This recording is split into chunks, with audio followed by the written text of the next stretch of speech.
Hey, bonjour à tous, bienvenue dans l'actualité de la semaine, vérifiée par ma calo. Elle crie plus fort que Pascal Pro, mais elle dit moins de conneries. Et ce matin, on se réveille avec la gueule de bois.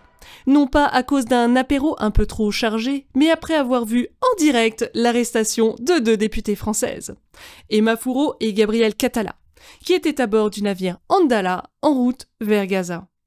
Leur crime ? Avoir voulu apporter des choses horribles, du lait pour bébé, un peu de nourriture et... Ah oui, des peluches. Oui, des peluches. Terrorisme de niveau 4. Évidemment, c'est trop pour l'armée israélienne. Donner des peluches à Gaza, c'est dangereux. Ça réhumanise les Palestiniens. Et si on commence à les voir comme des humains, comment on va continuer à les laisser mourir de faim et à les mitrailler dès qu'ils s'approchent d'un camion contenant de l'aide alimentaire ? On imagine déjà les généraux. Attention, un bébé avec un doudou, il risque de connaître le bonheur. Notre gouvernement, lui, complice. Emmanuel Macron devait reconnaître l'État de Palestine en juillet, puis plus.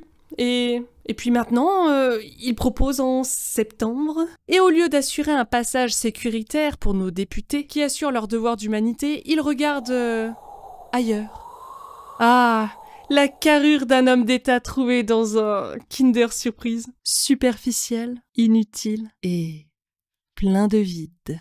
Jean-Noël Barrot, lui, nous expliquait avec toute son arrogance que les recommandations aux voyageurs s'appliquent aussi aux députés. Et que, je cite, « on ne peut contribuer en rien à résoudre la catastrophe humanitaire en cours ». Alors, j'ai eu une idée. Inversons les rôles.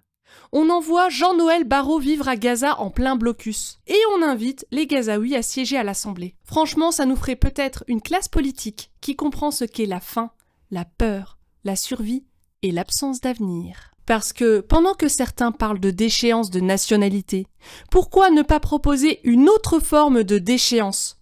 La déchéance d'humanité. Pour ceux qui ne ressentent plus rien, qui comptent les enfants morts comme on compte des carcasses de bovins sur une chaîne d'abattage. Et on leur interdit les positions de pouvoir. Ça nous ferait un peu d'air.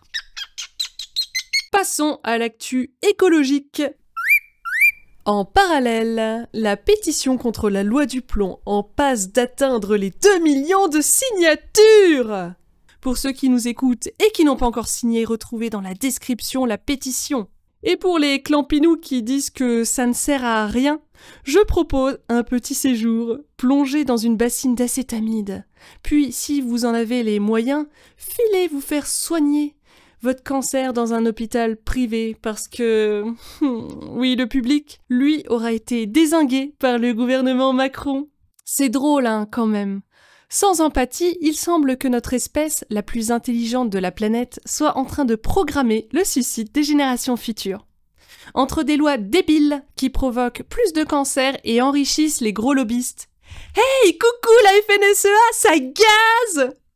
La destruction des services publics qui faisait de notre pays un endroit où lui faisait bon vivre et l'écrasement de la planète et de sa biodiversité au profit d'un capitalisme malade, on peut sérieusement se demander qui sont... Les gens qui réussissent et les gens qui ne sont rien. Alors si vous voulez continuer à entendre des vérités qui piquent, à ne rien rater des absurdités du monde, abonnez-vous, activez la cloche ou faites comme nos dirigeants. Faites semblant d'écouter, mais restez connectés quand même. Allez, à plus, merci de m'avoir écouté et à la semaine prochaine.